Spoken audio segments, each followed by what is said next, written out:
Hello and welcome to the Skating Lesson Olympic Team Event Edition. Once again, I am joined by Jonathan Beyer. Jonathan, are you struck by Olympic fever? It's pretty intense. I'm Yeah. not gonna lie.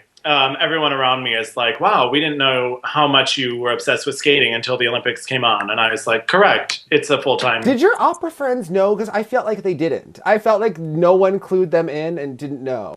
They knew I casually watched. I think they weren't Casually. really aware of how deep in it I am. Oh, you're knee deep, honey.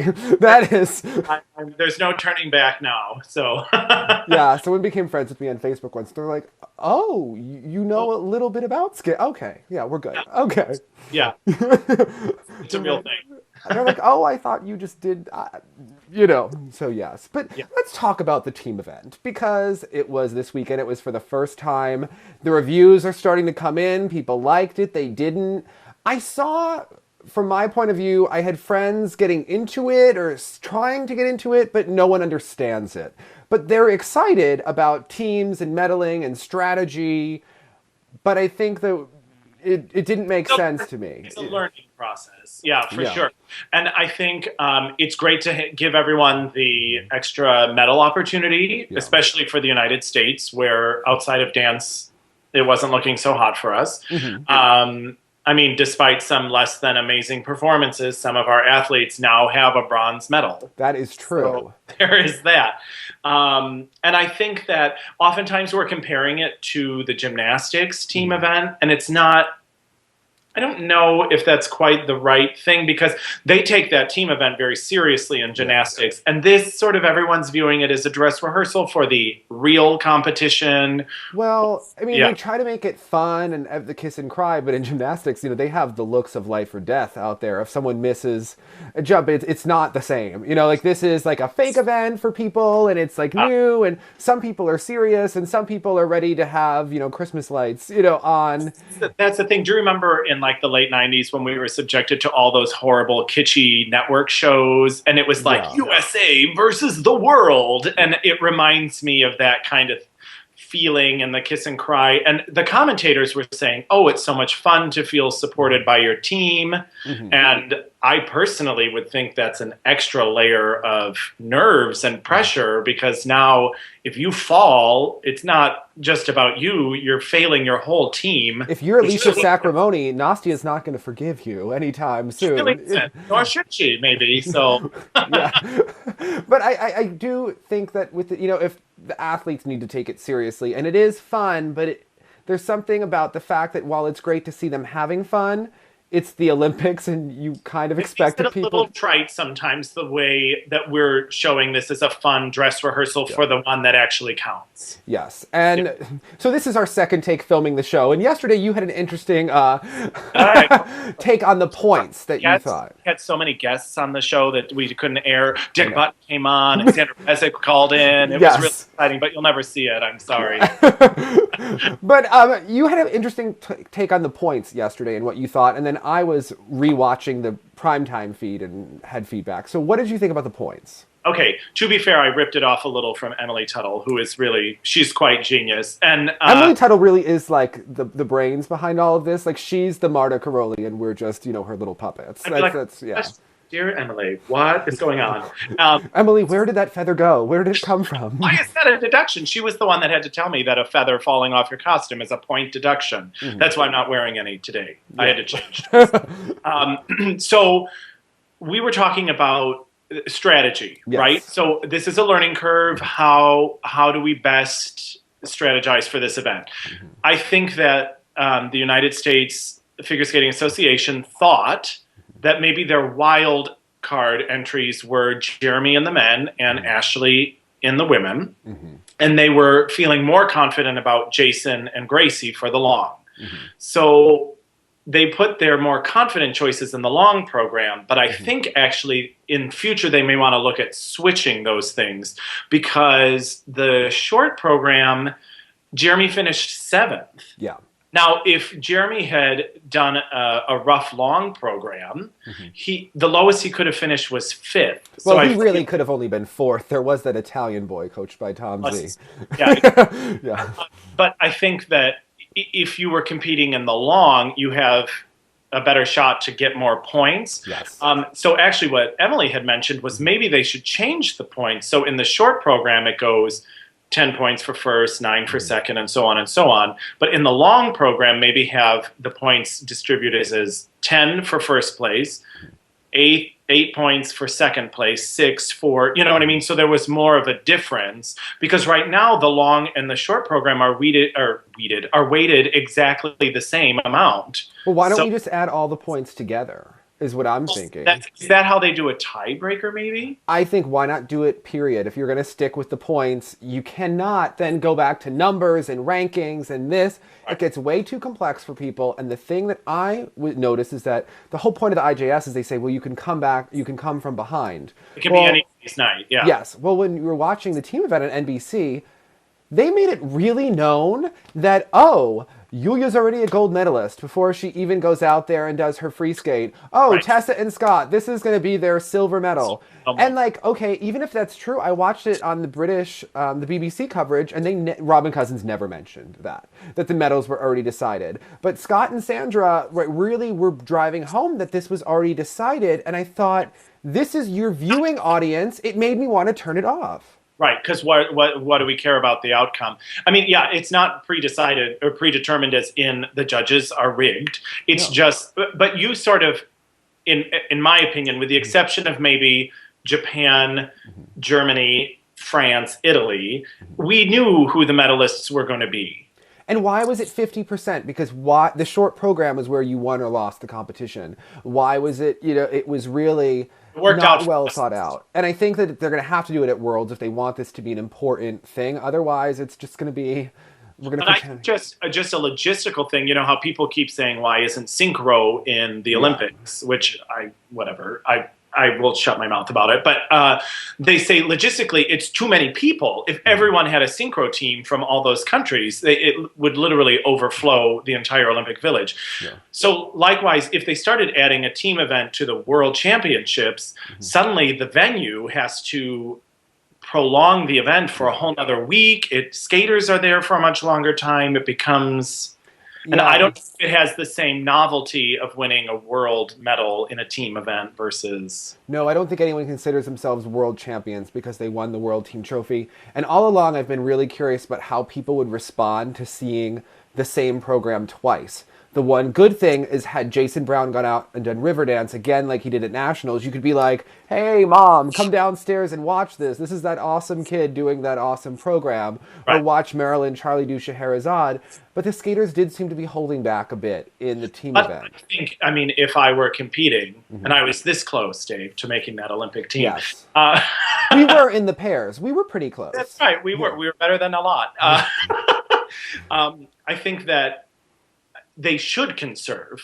Yeah. Meryl and Charlie gave a cautious Scheherazade, but the worst thing that could have happened was they could have given it their all and had their Olympic moment in the wrong event, kind of.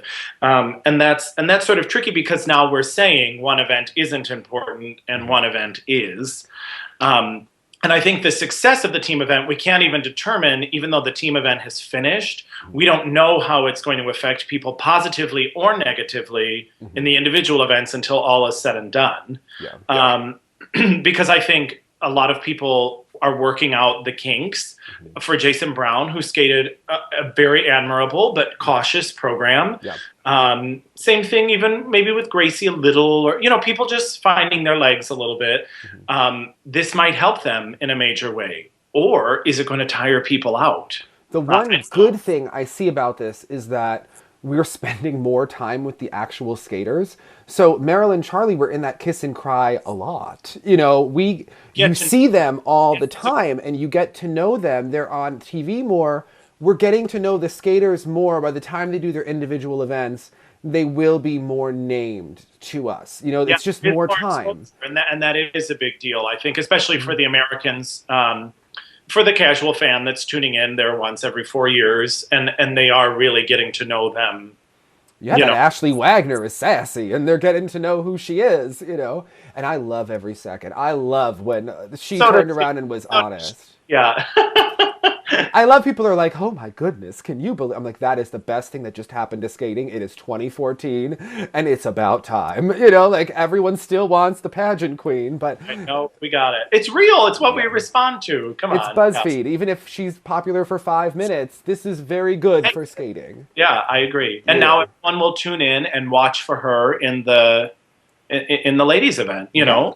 I think it's a good thing. I think it is too. People are debating why is that girl ahead of her with a fall, and you could get into an interesting conversation. They don't really have it, of course. It's not Yeah. handled that well. But why isn't Ashley as good? But it does to me. I think that is one of the benefits is that we're going to get to see Tessa and Scott, and if they want tours, at least we feel more connected to these skaters than they do their events and they're done. So Yeah. in that sense, I think that it's a positive. But again, we had no idea picking the team. I think we definitely need someone very smart in there. Emily Tuttle can pick the team. She can be in charge, and Yeah. I think it could be a Get her- committee of like 3 people. And obviously the people at the USFS are not cutting it at all. Well, And I think it's a learning curve, but I think the USFS admitted they didn't know the tie-breaking rules and all of that. Renee was like, we're in what? We're in 7? What? he's like, let me know. Yeah. Yeah. Like, Yeah, it's tricky. And I think that I think the big lesson learned was they were clearly the skaters they were less confident in, they put in the short program. And in the future, if it stays the same, they should put them in the long program. we really didn't focus on this team event. I mean, all along, Canada was saying that they wanted to win gold here, and obviously it didn't happen. And the Russians were very adamant that they were going to win gold. But in my opinion, we always knew Russia would. That's the other thing. There's not much spontaneity in the outcome for these events because it does become 6 months. I mean, if you think 6 months ago, it looked like it was going to be Canada's to win until Yulia and Adelina showed up ready to go this year, and suddenly they had Kovtun and Plisha. I mean, all of a sudden the Russians were ready to go at the right time. Obviously, they were been preparing for Sochi, and it all came together for them. Obviously, Tarasova is a consultant. I think we really do need that figure. John Nix and Frank Carroll can sit in, a throne, and they can just be like, and you're going to the Olympics, and you're doing the short program. And Sasha, you're not going to the Grand Prix final because we don't want you to go out and lose, and this is how we're going to play this, and I think that we need someone a little bit more strategic. And as Dick Button said about the whole potential judging controversy, we're not smart enough to set up an entire thing. But you know what? Even in maybe it was Sonia Bianchetti's book or whatever. She was saying that the Americans play clean. I'm sorry, I'm segueing us. She was like, Americans, the judges, they show up and they judge fairly. And they always have. And so this sort of cutthroat, politicky, aggressive, in it to win it kind of vibe is not really what the USFS is about, which is why I also think a lot of US skaters are coddled as well because of this. We support everyone. The USFS posts clips of everyone doing amazing, and they tell us that everyone is so great and everyone's going to really do well. And then I think it does confuse the American public then when we might not have anyone except Meryl and Charlie on a podium. It's probably a little confusing. No, I agree, but I think one of the interesting things about it is that our judges don't even always put our skaters in first place. If you look back to the ordinal system, it would be like first with everyone, and the U.S. judge, I think at 96 Worlds, Michelle was second or the shorter. You look back at different things like that. I don't think that that's necessarily true all the time. I believe every judge tries to have politics. We certainly have them nationally, but internationally we're not as adept, and that's why some of our international coaches who have lived here, like Carlo Fassi, who knows so many languages, or like John Nix, who is European, they are just better at the game. It's skating, it's a game, and it's a sport, but it's a game too. And I think that that's interesting. I also think that there's always a home court advantage wherever you go. The home crowd obviously influences the scores, but I'm sorry, but I never. I've watched the Grand Prix for a long time, and we always know that Cup of Russia is going to be judged in an interesting way. So I don't think that I don't think that this was anything out of the norm. I mean, Arena dealt cards and got marks through the roof at a World Championships. So and she thought that they were tarot cards, but she was playing blackjack. But it was just interesting times in Russia, and I think that you come to expect that. But their skaters showed up. They were the most prepared. They were certainly the cleanest, and it was.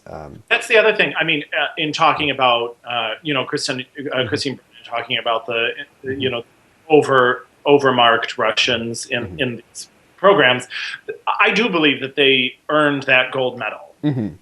But I was just surprised by how much they earned it. And that is an argument for maybe ordinals versus just the additive scores, because the ordinals helped here. Yeah. I think, because and we'll get into it when we talk about the individual moments, but I mean, do I think Yulia should have placed above Gracie? Yeah, maybe by that much. But she placed ahead of her by that much, and that makes a big difference if we were taking scores by the points and not the ordinals, I think. Yeah, and I think that so much of the focus has been on the dance before this even started, and this has been an argument people have been having since the Grand Prix final. I mean, all along for the last 5-6 years, Virtue and Moyer have been that ideal team that the European judges love. And ice dance purists really prefer this team. I mean, they have the dream extension, and they do have such wonderful knees and just quality to them. The one thing I really want to get into is the actual level of performance and why Meryl and Charlie. Meryl and Charlie did get 10s for their program. Would I have given Scheherazade a 10? Probably not, based on that performance. I would have been in the 9s, but not a 10. You go to individual things. Still had them first. Yes, again, and by a bit, for different reasons here. The one thing, though, I want to say about the judging and everything is that judges are human, and we've talked a little bit about how detailed the criteria is for this IJS. If you actually tried to use all of those criteria to evaluate, waiting for you'd elongate that competition by an hour if you. You'd have to watch each program about 4 or 5 times, and we had actually talked to Sonia Bianchetti about doing it for one of the Grand Prix, and she emailed me back and she was like, it's not possible. There's no way, and in real time, and I believe that because you look at just it's gut reaction, like what's a +2, and looking at Unikim's combination when we did that, it was like, well, it's really a +2 by the points because she gets 5 of the bullets, probably not 6, and you need 6 bullets. It's but really a gut over in time as you have to assess it. Yeah, and it's a gut thing, and it's impressive. You're going to be +3, right? And that reputation then really plays a big part. But how do you earn reputation? Consistency. And the one thing that Meryl and Charlie have done is they've gone out there and performed clean programs since 2010. Since 2010, and especially it's a whole Olympic arc, and they continue to grow. Tessa and Scott maybe haven't, and the Tessa and Scott thing is, I do believe that their raw talent, their raw look, their, as we discussed in their reality show, their connection, it really is there, and you respond to it immediately. But maybe because they had that natural ability, they just keep riding the wave. And they've had 4 years of mistakes. A lot of mistakes. Of kind of a lot of fluctuation in a sport that does, or in a discipline that doesn't normally have as much fluctuation as some of the others. I think that's the thing, is that you expect them to be second because I expect there to be an issue with the twizzles or an issue with the lift or something like that. And I do think even the judging there is that people are going to really pick apart, well, why are Meryl and Charlie getting a +3? First of all, there are all sorts of comments. Unison comes down to grade of execution on the twizzles. Hi. And absolutely, if you want to really pick them apart, Meryl and Charlie should not get a +3 if they're out of unison. You can give them a +2. That's justifiable based on the rules. But then you look at the lift that Tessa and Scott did, and that, someone gave them 0, someone gave them +1, other people gave them +2, and other people gave them +3 for a lift. Where they faltered? Yes, and someone gave them a +3 for that, where not only did they falter getting it up in the air, but we've seen these programs a million times, and so have the judges. We know that their legs go off at the same time, and that's what makes it such a magical lift and a magical moment, and they missed that. Yeah, exactly. And because we've seen these programs a ton of times, maybe more than the judges themselves, we know what to look for. And the one thing I looked at the details of the program, do Meryl and Charlie have some crossovers? Yes. Do Tessa and Scott maybe have a little fewer? Yes. Do they both though, go up in their toe picks to gain speed, which is they love to claim that one team does and one team doesn't. Tessa, especially in the second half of a free dance, if you watch it at Canadian Nationals, she was really not at her best there. And they get a little sloppy. They got scratchy in the diagonal step here, and they got a level 2. Hopefully that they won't do that in the individual.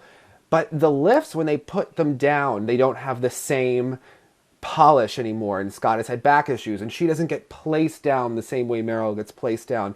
And you watch the little details neck and neck. Their dance spin is much slower than Meryl and Charlie's, who hit a quicker position, and it just flows better into the overall program. Tessa and Scott's takes more time. So when you start to really pick apart the elements, it makes a big difference. Yeah. In the big picture. And it was actually interesting. And Tracy Wilson said this, Wilson was giggling Yeah. when she saw the replay of it, because you see Tessa be like, "Ooh, hold on," and you see Scott be like, "Oh dear, here we go again. All right, hold on, here we go." But on a side note, when we had our Olympic viewing party, I did make NBC commentator tots as one of very good. Appetizers, yeah. But speaking of the NBC commentators, so they have Tara and Johnny when you watch it live in the morning, and then they have Sandra and Scott and Tom Hammond. Could they put more makeup on that poor man? I was like, stop it. Why is Terry Gannon on the B list? I don't understand that. Like, why is he?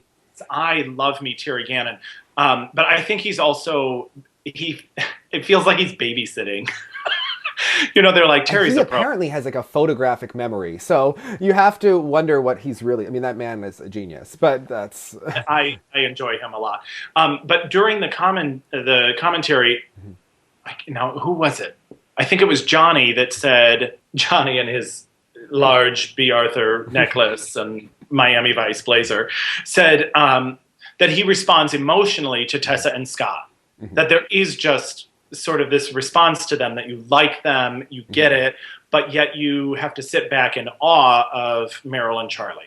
I agree with that. It's funny because you watch British Eurosport, those commentators, every single ice dance competition, not even realizing it, Chris Howarth and Nikki and Simon, they will always point out that I think, the Canadians are better. And then they actually go and perform, and it comes down to the execution. And you don't execute better. And I think it's music choice too. Scheherazade is more striking. That lift is more powerful. It's more important. And I just the end position.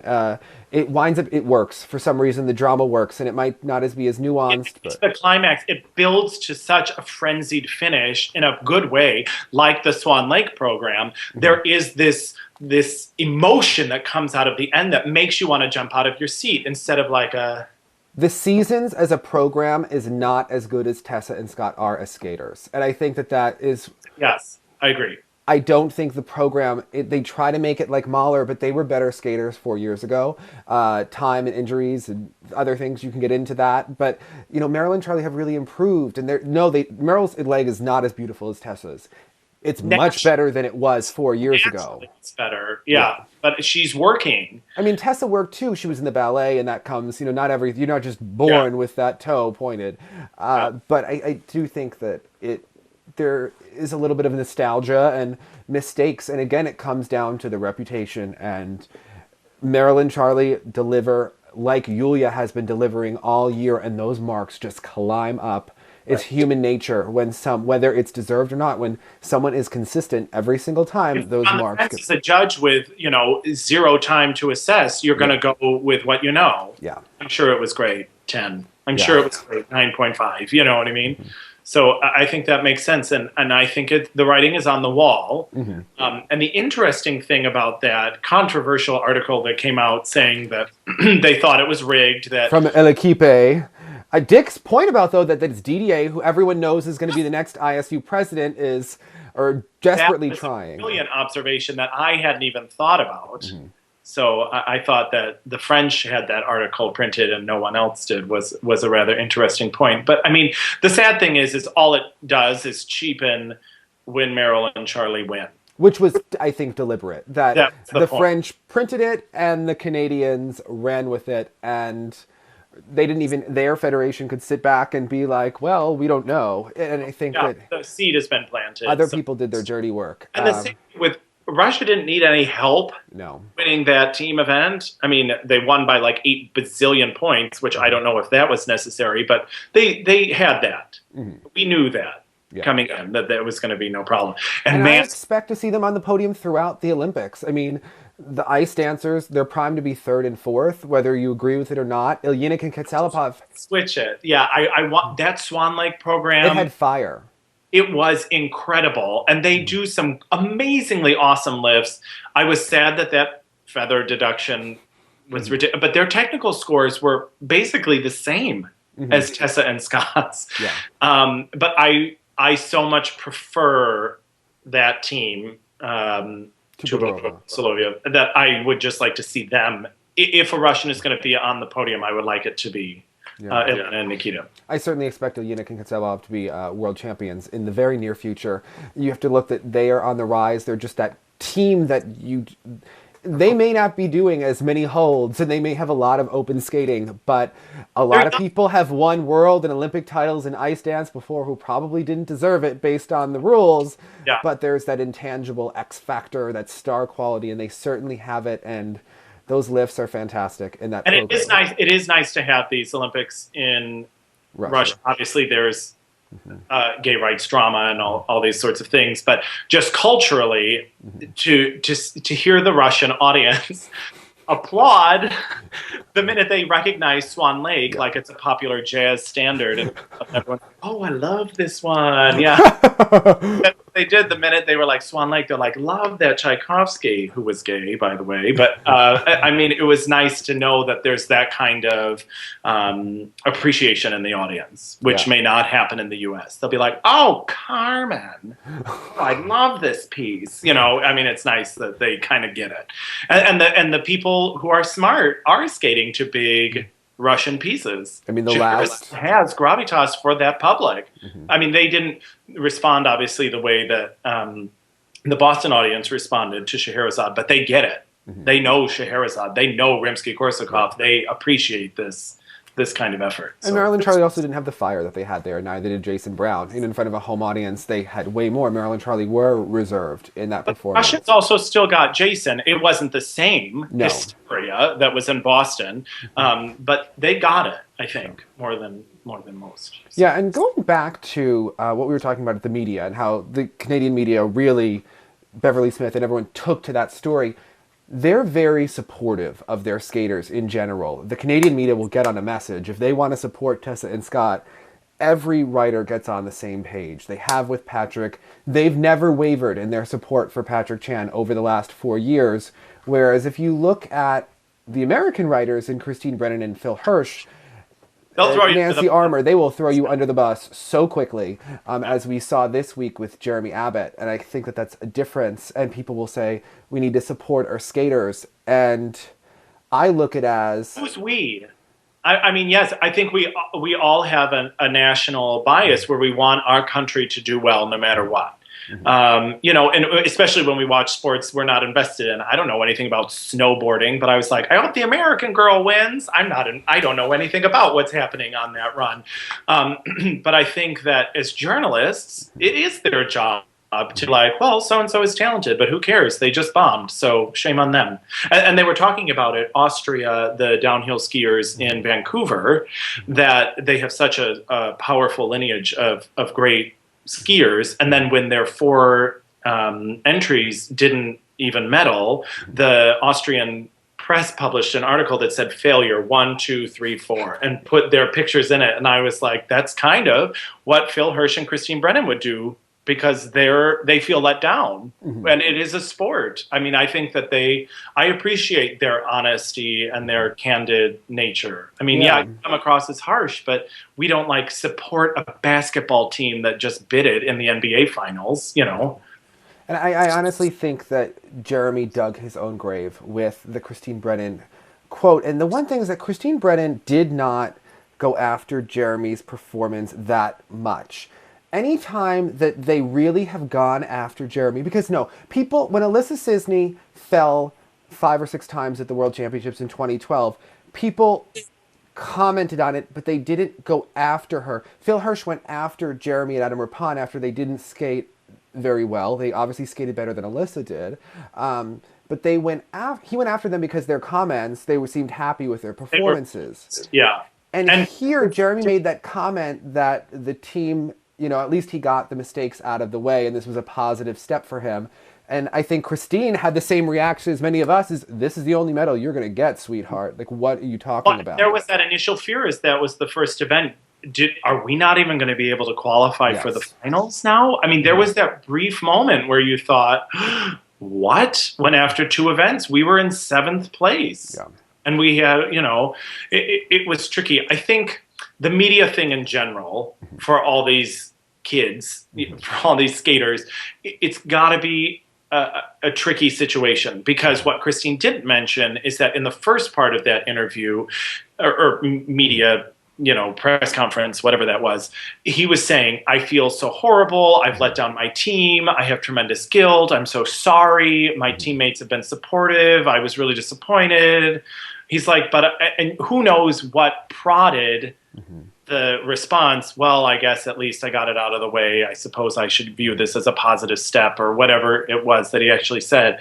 I mean, the thing about Jeremy is we see ups and we see downs. And the reason we're frustrated with him more than other skaters is because we've seen glimpses of how great it can be. It's not even just like national level talent. He does have world medal level talent when you see it. And I think that gets in his own head, and is it the training? Is it the discipline to have it all, to be as intense all the time? And maybe he's not capable of that, but he does seem to believe it. And the one thing is that Tarasova was saying is that he was perfect in those practices, and she was really upset at this point. It's training, yeah.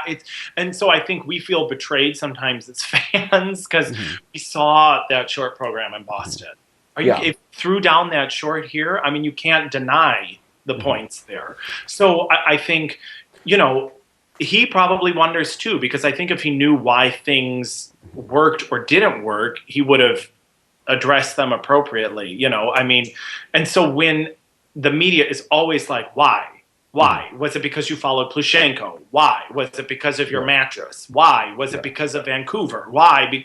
And I think you just have to kind of come up with things that end up looking like excuses. And he does make a lot of them. And sometimes he does, even in the Kiss and Cry. And I think that was her thing, though, is that Jeremy doesn't necessarily come across all the time like a 28-year-old would, that you would expect him to do with his talent, given the performances he's given. At the same time, is he supposed to have an emotional breakdown in the Kiss and Cry every time he doesn't do well? I don't think so either, but I think that there's such a level of frustration given his talent. And there was with Johnny and Sasha Cohen as well. The media would go after them. Johnny had discipline issues. Sasha did not train, people will say, the way maybe Michelle Kwan did, or certainly not the way Tara Lipinski did, just in that same level of discipline. And that's, not that they don't work hard, but that it's not, you do the same set number of programs every day in the same way, and you train in a very organized fashion. And maybe the difference is he was skating clean in Sochi. He was. And I think that's the part that baffles. But how many years before? Because he has a history of bad performances, and he has to work against that in his own mind, of a history of falling. And I think that, he knows his own talent, but he also knows that he's capable of having those demons that he admitted, But I don't think, Tarasova was saying that everyone's going to blame Yuka Sato because she's not intense enough with him. But maybe that's the only kind of coach that could get this performance out of him, because if he stayed with Tom, he might have quit. He might have shut down entirely. No one knows what happens behind those closed doors, and no one knows, maybe including Jeremy, what's really going on inside his head. Yeah. I feel for Yuka, because when she was asked about his short in Boston, she was like, "You don't realize he does this all the time. Mm-hmm. It just doesn't always come out." So. And I also wonder, because the finest Jeremy Abbott we've seen tends to come out at nationals. He's more of an underdog there sometimes. Yeah. And you know what? People are saying maybe he didn't receive enough coverage, maybe he's receiving too much press, I don't know. But here, there is no Evan or Johnny to sort of take the public eye. So, I don't know, is he But Jason got all the press after nationals, and Marilyn, Charlie, and Ashley. So I think it just came. People want to blame that Plushenko went before him. Jeremy's very experienced. He's been to how many? Trying to find an Yeah. answer. And I think no one can. And then I think reporters keep pushing to see if there's one that they could write in the article. Yeah. That, you know, some newspaper in Tulsa can be like, but he followed Plushenko, which is really hard. So he fell. Or, you know, I mean, I don't know. It's fun. It's interesting to see different perspectives because you have the skaters that will say we should be easier on him, you know, but then you see sometimes you'll get texts from maybe higher level skaters who think we should be harder on him. But I think it's the frustration with the level of talent. And though people are harsh on Jeremy, I think it's ultimately a respect thing because we respect just how good he is and want to see him have that level of success. So then the question, let's determine the importance of the team competition when he goes and does this short. Mm-hmm. Now, for the individual event, did this really get it out of his system, or did this now give him a bigger monkey on his back that he's going to have to try to tackle when he does it again? Is he remembering what he just did a couple days ago? And maybe he doesn't realize, maybe some of these skaters didn't realize how important the team event is because it seemed like kind of a Mickey Mouse thing that was slapped together, which it was. Yeah. But then they're on the podium, and then it's almost like, whoa, like we just got an Olympic medal. What? Jeremy will always have a bronze medal. Marissa and Simon, you know, despite their performances, will always have an Olympic medal now on their resume.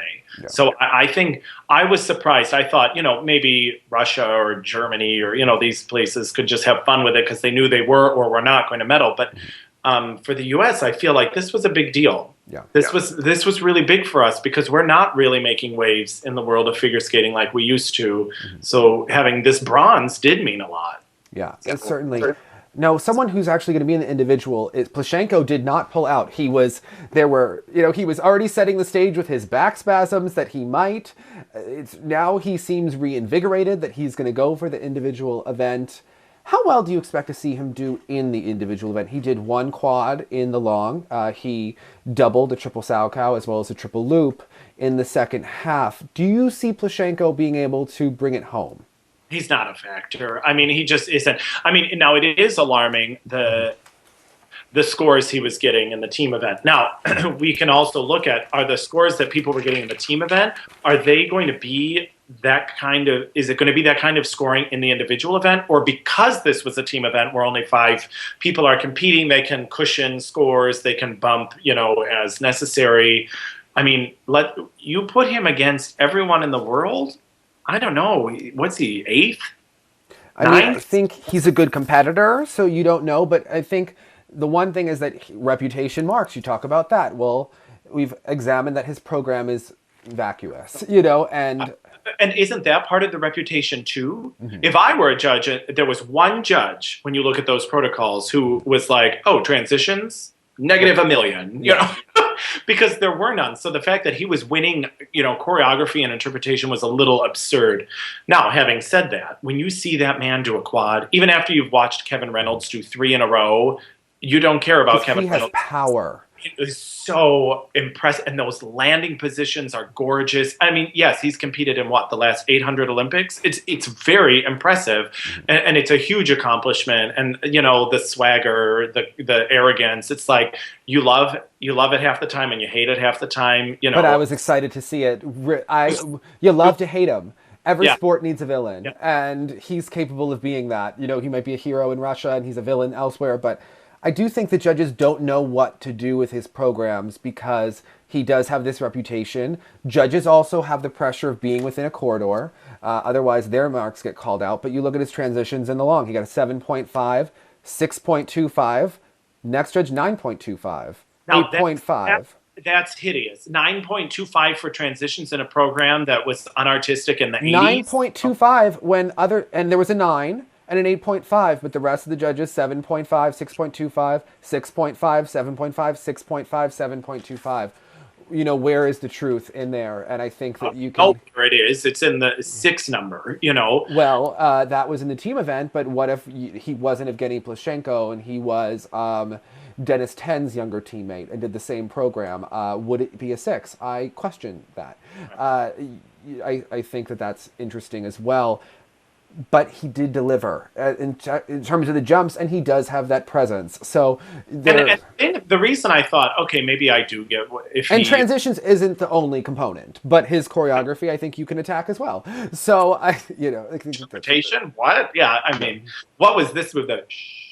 Like the audience was clapping. It's like people were laughing here when we saw it. There they eat it up like, oh, that's him, being a ham. But yeah, I think that that's interesting. But also we saw that the judges are ready to give the gold medal to Hanyu if Patrick Chan does not do it. Is this fair?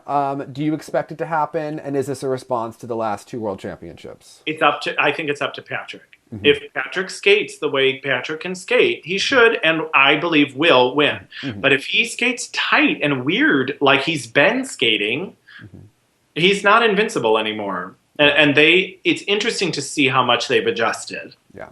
And I think you're talking about reputation. I mean, yeah, he has that reputation, but the reputation is he is falling from grace a little. He's not. He's very human, and now they're judging him accordingly.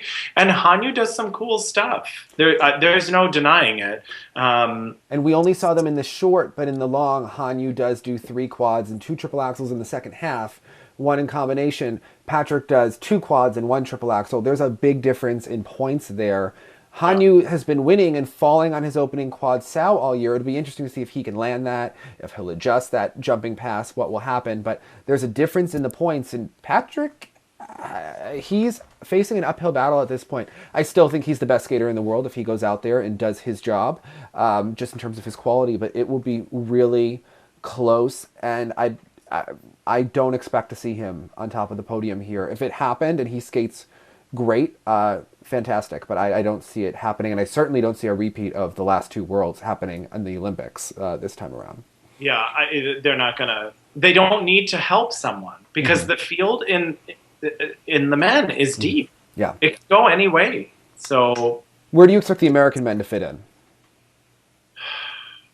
I don't know. I was housed that for a sigh. I was like. I mean, Jeremy, no one knows but Jeremy. And I don't think Jeremy knows until he literally takes off for the jumps. I don't know. The judges want him to do well. Mm-hmm. They mark him high in components. Not as high as they would, though, if he delivered consistently. If Jeremy Abbott put together a season and a half or season or 2 of clean programs, he would be rivaling marks of the other top men in components. So I think that's up to him. I don't know. I would hope. I mean, in my dream of dreams, that all the stars align. He gets out of his way and delivers 2 clean programs. But I don't know if that's a possibility for him. And Jason's program has limitations, and I think the international judges like him. Yeah, I think his short is strong, even without the quad, and the long. The long is good, and I hope he saves that energy that he had in Boston for the long in the individual event. He does need to do that to finish up in the ranks here. He needs to be max in order to be in that top 6. Because he does not typically rotate that second triple axel, and that's... No. It's that Mirai thing, or, they're looking for it now that they know that there's going to be an issue there. So it's tricky. And if he gets tight... a lot of the jumps can get that way, but he has done a really good job of being loose, so hopefully, he and the other skaters that have... And there are a few days, I mean, this is also nice. Maybe Tanya Harding in Albertville would have benefited from a team event because she would have had to have arrived sooner. But, it's that hopefully they feel comfortable. They'll have been there for like a week or before. I mean, the ladies they're going back to Graz, and then they're coming back. They were in Germany. They're supposed to go to Graz, I think Gracie is, and then they're coming back. So that... Graz, whatever. I think that's going to be... I'm not the international opera singer, Jonathan. Help us here, but... It's very lovely. Yeah, okay. Yeah. But I do think that it's going to be really interesting. And the pairs, they have to turn around much quicker. So Do you expect Voloshajar and Trankov to run away with this? I would like them to.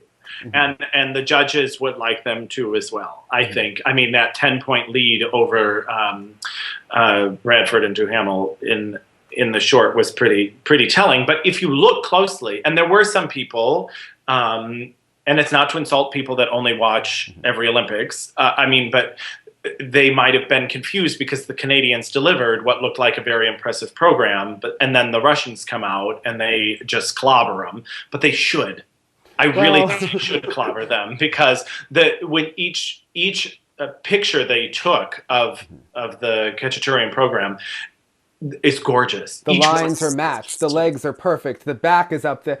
That's the thing, is have you ever been that person at the skating, the viewing party with the casual public who has to explain this to people and say, well, let's take a freeze frame of the TV and have a 10-minute discussion, and you get out the Sharpie. You know what? They're responsive to that information, and the commentators got so excited for the Canadians. They need to do a better job, well, in general, but they need to do a better job of showing people the difference between good and great versus just patriotism and yelling. I think that one of those skiing things, and put up some move and like draw the little straight line next to both of the Russians' legs and how they're perfectly, and then look at the Canadians, which aren't, you know what I mean? But I think the Russians are real superstars and the Canadians are very good. Yeah, and I think that some of the marks for the Russians were a little high in components. They sometimes are safe in that Khachaturian Masquerade Waltz program a little bit. Are they a 10? Was Scheherazade a 10 the other day? I don't think so. Doing it comparatively. Do they want to give a 10 and they just were the ones that kind of earned it that day? I don't know. The other thing is, I think, because he was very tight at Europeans, he was tight at the Grand Prix final, and you sort of saw him after this program went okay. It wasn't nearly as good as, in my opinion, what I saw them do at Skate America, but they kind of crossed. They took it down a notch after the second Grand Prix event because they were doing peak performances as they'd never given, and it freaked them out. I mean, each one was an Olympic gold winning performance. So I was happy to see him also sort of put his shoulders down, figuratively speaking, and kind of breathe and enjoy the experience once they had made it through those opening components. Yeah, and I thought for Megan and Erica, it was a nice moment. That short program is really the best program they've probably ever had. It's like they're starting to figure out style, because they're not two people that you would put together. They're not, and they're not going to look like it ever. Their line, it's like Marissa and Simon, they have even a bigger disadvantage, I think. Like, it's just never going to match like that, and their personalities don't really match on the ice. Yeah, exactly. And it's almost their first. Yeah, according to their personalities. I think she could. But got her an extra point, she would. Yeah. He should do her hair, and she should. Okay, wait, stop. Hold the presses. We need to talk about the Canadian team hairstylist, or lack thereof. I mean, Scott, lovely. Patrick Jan, fine. Now, Eric has nice, like, trendy LA looking hair, but sure enough, in the short program, he had like mall bangs. She did like this like insane whatever that was. And poor Justin Bieber's love child, Christy Crawl, Kevin Reynolds. I can't understand what's going on there. I was like, how can you even see where you're going? It's really distracting, actually, some of the hair in the Canadians. But that's just a side note, which is just catty and my personal opinion. So there you go. Speaking of catty, the Germans are supposed to bring back the pink. The pink. I'm so excited because I thought that their short program this year was as boring. All year, I just have. They tried, I mean, and at the end, when it comes push to shove, it's like, do what's going to nail this. Can they bring back the Pina program and show Jeremy how it's done with his overhyped short program? Because that was a program that the Germans. Why weren't they in the team event? Do you know why? I don't know why. They're still brushing up some Pink Panther movie. I mean, that German pair doesn't really do it. Well, I mean, talk about the team event. How important is it if all of these top teams don't show up? We didn't even see Pang and Tong participate. China must say, because rest, because you're our biggest hope, and you're like 85, so like that's father-daughter Chinese team that did a lovely job. They are a lovely team, I will tell you. But for Europe Euro commentator was the one that was like, "This is a lovely team," but she's like, "But I actually don't know if I'm supposed to enjoy them because I don't understand if they have any longevity because he's not going to be able to last another Olympic cycle because he's so old Fact. and she's so young. She'll want a career out of this partnership." But that was interesting. They'll find another guy to chuck her across. That's right. But I think it's so interesting what's going to happen in the pairs because you look at the Canadians. I would expect both of the Canadian pairs to be up there. They're both strong. Kirsten and Dylan, they haven't delivered in that long program. I don't think that they've been as strong as they were in the beginning of the season in terms of their jumps. They were certainly stronger. They are a team that sometimes is strong in the beginning of the season, but they're so impressive, especially in terms of their lifts. That rape whistle part every time after Kirsten told us to watch out for it. Oh, wait, speaking of which, did you notice in Scheherazade what happened to that really risque moment at Nationals? Oh, it was there.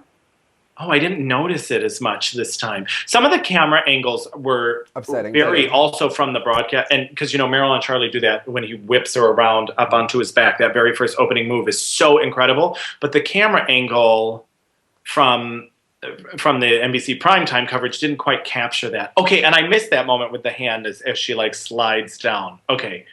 And yet, but she doesn't look at him during it. She throws her head back. She softened it a smidge. Okay. Yeah, but the one thing I think, you talk about camera angles. The Tessa and Scott, I was watching it almost from a dead-on angle when he didn't get her up, and I was like, "Is this that's a?" The NBC coverage, you could see it clearly. The camera angles. But going back to the pairs, it's going to be really interesting because I think that you have two older pairs in Savchenko and Sulkowy and Pang and Tong. Savchenko and Sulkowy, you have to think that at certain points they deserve to be the Olympic champions, and then Pang and Tong just stole their thunder 4 years ago. Shannon Jones. Yeah, that's all right. And Pang and Tong, based on their performance at the Olympics, they did steal their thunder as well. But Savchenko and Sulkowy are deserving of an Olympic gold medal at many points in the past. But if they have any mistakes here, you have to look at Stolbova and Klimov as being ready to take that from them. They were definitely overmarked, in my opinion. Oh, yes, but they are very strong technically. And we really picture an Addams Family program on an Olympic podium? I don't know.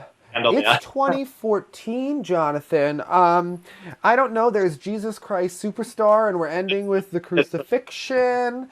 It's a new world. There's going to be hopefully a nice bodysuit from Aliona at the Olympics. It's a new world.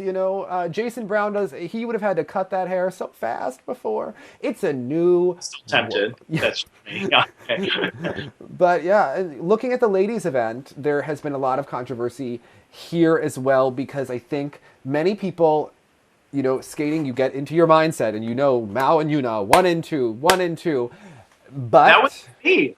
I was in denial about I this. I told you all year that this was going to happen. You said all along, and I was like, which one? I can't even tell them apart. Yulia, the one in the red? No way. And then, I was wrong. Her marks 7s. 10s now. How she has jumped. You talk about consistency and deliver. She didn't even win Russian Nationals. They didn't even know to support her a couple months ago. And you look that she has just gotten the job done, and she's so intense. But again, with her, I think the marks have gotten out of control. And they're not just the components. The grades of execution on that double axel are beyond what we saw in Yuna's spiral sequence. Roller skating, snag, and you're just kind of she has the wrap legs sometimes. She's fluxing all over the place. Tom Z tried to tell us that she wasn't, but if you go back and you watch both of those Lutzes in the long program... What's his argument? Explain. Because she does a rock over on the edge, but it's really... Okay, when you do a Lutz, you're supposed to go on that clean back outside edge, and she is kind of cheating it, and she's trying to almost get away with it, be on an inside edge, go to the outside edge, but she really goes out and comes back right as she's hitting. Yeah. It's like which point is she coming back? Did she kick in? It's really close, and Mao tried to fix it the same way. One of them in the long program, which was at least something, I suppose. But in the short, I thought it was pretty glaring as well, and it would have. I thought, but it's not just that.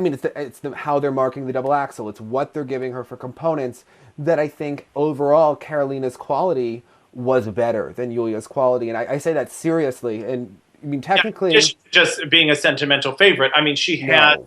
she has a deportment that is very womanly, very balletic. But she does everything that our OCD wants when she lands the jumps, and her leg is held out for a long time, at least in the short.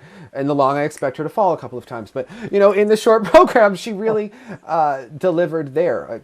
And I think that Yulia's marks were generous in terms of grades of execution. If you have this system, you have to use it, but it's so complex, but people just get carried away. But suddenly, as I had to shift my entire thinking about her and this Olympics, I was like, you know what? She could be one of those that if she does win this, we'll never hear from her again. No. But that kind of flexibility, that kind of technique, I don't know is sustainable. And this could be her big moment and she's out. And my gosh, could she smile once? You just got like a million points for flutzing. And she's like, it's like, come on. She is an intense girl. I kind of love it, though, I have to admit. Thing you guys were talking about earlier in the season, it's not just about the warm competitor and the gorgeous artist. It's her eyes have a prize in mind. Yes. And these other ones maybe don't as much as they should. I don't know. It's intriguing. But I thought they also pushed Mao right off that podium. I think Mao pushed herself off that podium, too. I mean, she hasn't... Fell off the podium. Or under-rotated off the podium. Mao's in trouble of not medaling here. I mean, she needs to land those triple axels, and I mean, it's her strategy. She does many things wonderfully. Unfortunately, the way the judging is going, consistency, and everyone knows to watch for Mao's triple axels, so you have to watch that. But again, when you look at the judging, Gracie has been improving.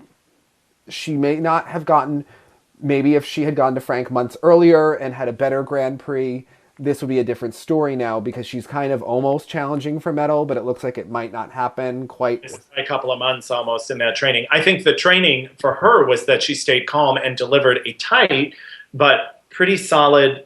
Tight in the beginning. It got better as it went along, I thought. I mean, that triple flip looks like it's becoming a little bit of a head game for her, but it's getting better.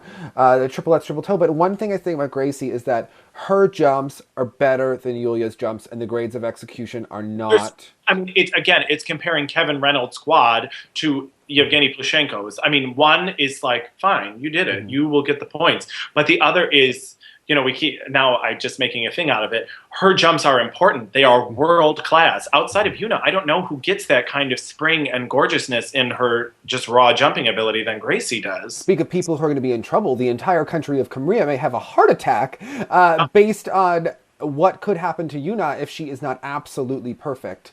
Yulia has put it down that Yuna has to deliver Les Miserables in the short and in the long at these Olympic Games, and she needs to set the world ablaze. Otherwise, she is in big, big trouble. Because Yulia has become the one you're not worried about. No, not worried at all. She's going to do it. Fall apart. She's going to land it. Everyone's talking about that girl with her leg over her head. Well, she bends like Sasha and jumps like Tara. It's just for better or for worse. But I think it's interesting who the non-hardcore skating fans start noticing. Mm-hmm. I mean, I was appreciative that they all liked Jason Brown so much after Nationals.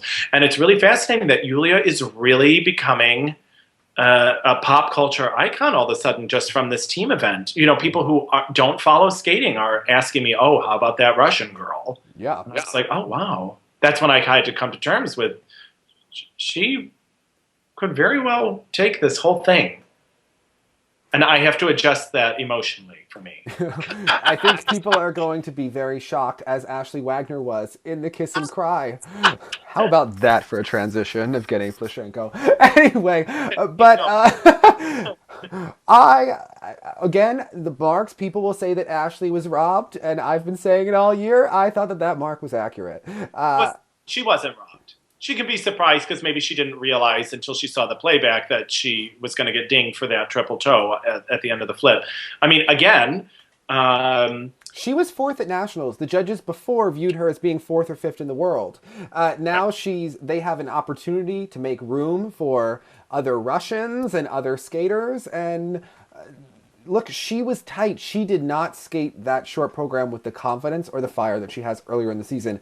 Understandably so, but when you watch if you ask the average person to watch her spins next to Yulia's and ask them to You'd have award to the watch greatest, Ashley's at full speed and Yulia's in slow mo, and then they would like line up. Yeah. it's glaring. I mean, she makes Tessa and Scott's dance spin look incredible. Has It's that always been a nemesis for her, those spins, or are they getting they slower? were better with John Nix 2 years ago when she won nationals. They were better than they are now, but they've been deteriorating as other things have in her skating since she has been with Raphael. Although the jumps were getting better, she does have really interesting technique. She goes so on the diagonal into the corner, it lends itself to her really cheating that triple toe Right. more times than not, and she often doesn't have the speed to really do it.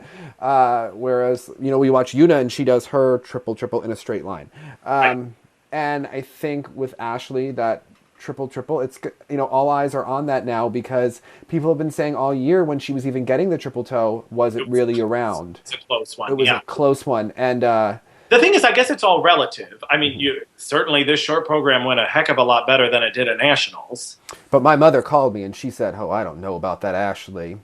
That I was getting style, edgy."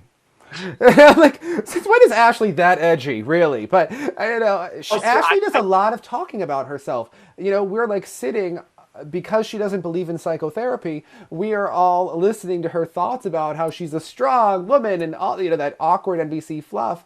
But the one thing about Ashley is that sometimes it looks like she believes her hype, and then the music comes on and she's a deer in the headlights and she thinks that she's a fraud. Like Adam Rippon said that if he lost nationals one year, he'd be a fraud. And Ashley seems to have that duality going on as well. I mean, the thing about Ashley is people know her name now. They may not remember her skating from Boston, but they know her as the controversial choice. And She's now, the good interview. yeah, and she's the one that said something about gay rights. She's the one that now has this internet meme going around because she made that face. If she's smart, she'll know how to do some mugging on purpose in the next Kiss and Cry. I think that's She's a a smart big girl. opportunity. Yeah, let's see what opportunity she takes or doesn't take, depending on how she skates, I suppose. But Did you again, see her looking happy for Gracie, who we know that she loves? I mean, she knew how to play to that camera, and Gracie was giving her that medal, so she liked her that day. But I love the still shots if you could see Gracie looking over her at nationals when she's, oh, I'm so happy with my federation, and Gracie's like, And it's funny, this reporter that I know called up Ashley to do a story, and she made a joke about her arch nemesis, Gracie Gold. I mean, this girl has a good sense of humor, and they are rivals, but, I think that... well, actually, that's part of what's missing from, U.S. skating. Why is it not as popular? Judging system, blah, blah, blah. I mean, but it's also a real star hasn't emerged internationally for the U.S., but also it was more fun when we had two international stars that were rivals. That was so much more exciting. Tara and Michelle, however you felt, it was awesome that they were the top two in the world duking it out. I mean, it does a lot more for the sport. So, but again, I don't know how important. We talked about that inner makeup. Gracie's old coach used to talk about that Gracie has that on the inside, and we know that Ashley has a personality too, so I think that that's more fun. She chooses to bring it to the ice. Yeah. That's the question. It's exactly like you say. Sometimes you see fight, and sometimes you see doubt. But a lot of non-diehard skating fans were not responding to Ashley's short. It seems a little dated. Shaylin Bourne, she was hot and sexy in like the late 90s, and that's what this program reminds me. It's all about the hair flip around the triple loop, isn't it? Yeah. I mean, Yeah. I mean, do you know what I mean? That's a little like, reminds me of like a great Rosalind Summers show program from 1994 or something. You know what I mean? This kind of move. It just doesn't, it's not really modern. It's not current enough. So it seems like she's done a like faux current program. yeah. To me. That's just, yeah. But whatever. Do you see her beating Paulina here? I have no idea what to think about how Paulina's going to do. I would assume Paulina's going to deliver the best she can. I don't think she'll implode. I think she's a little sassy personality too. Because I'm telling you, all these girls are not as... But I think you'd be silly if you actually thought they were all, hugging a cat and, sketching in their notebooks, after practices. I mean, Paulina, when she bowed after both of her programs in Boston, she knew exactly what she had accomplished, and Mm-hmm. she was not surprised by it one bit. Gracie showed that, like, oh my gosh, I did it, That Taylor Swift moment, you know. exactly. And Paulina she just bowed and she was like, that's correct. It's that Yulia thing, Mm-hmm. the same thing. Yulia was like, correct. I just nailed it. Yulia knows that her jumps are not as big as Adelina's, but she knows that nine Adelina, times out of 10, Adelina's going to pop in that long and she's going to just rack up the points. yeah, So, know your strengths, and if it's that you have small but rotated and consistent jumps, you're still going to come out ahead. So I don't it's know. It'll be certainly very interesting. going to be interesting, and we want to hear what you have to think about all of this. We would anyway, but in the meantime, we want to remind you to grab that leg, put it over your head, rotate, and win a million damn points. Hold an edge. And look unenthusiastically sexy. Hi, Ashley. Bye, Yeah. guys.